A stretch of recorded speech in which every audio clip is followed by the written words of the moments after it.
Ветеринар Андрей Александрович, хотя опыт работы имел небольшой, уже не раз видел такую реакцию людей, которым приходилось усыплять своих питомцев.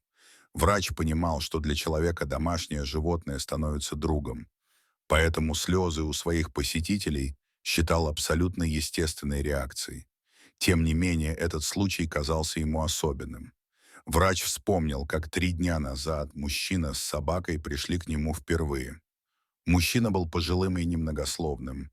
Его собака Найда, девятилетняя дворняга, которая уже несколько дней не поднималась на ноги. Мужчину поведение животного испугало, поэтому он принес собаку на срочный прием. В ходе разговора с ветеринаром мужчина сказал, что Найда — единственная живая душа, которая у него осталась. Осмотр выявил у собаки серьезную инфекцию, лечить ее нужно было срочно, но лекарства и процедуры стоили недешево.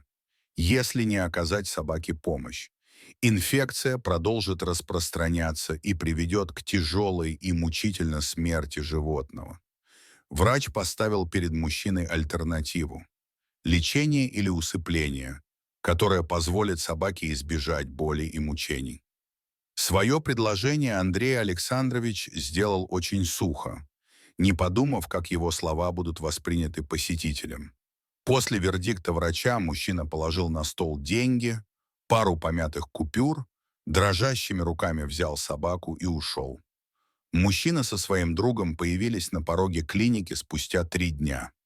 «Извините, я смог собрать деньги только на усыпление, чтобы она не мучилась», сказал человек, не поднимая глаз от пола.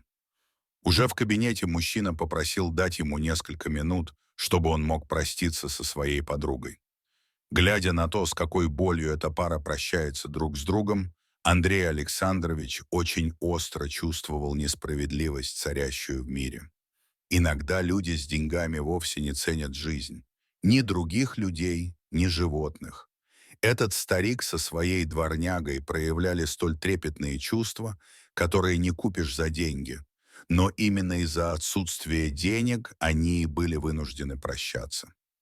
Врач не смог сдержать охвативших его чувств, он подошел к мужчине и, положив руку ему на плечо, пообещал: «Я вылечу Найду, не надо денег, я помогу за свой счет. Найда еще не старая, у нее есть в запасе еще пару лет, чтобы провести их с вами».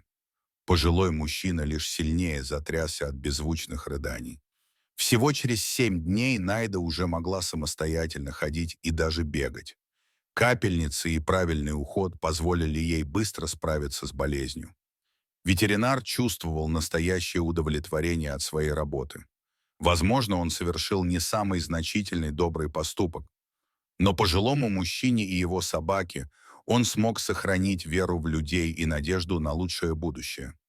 Дорогие друзья, если вам понравилось видео, поставьте лайк, а также подписывайтесь на канал, где найдете еще много интересного.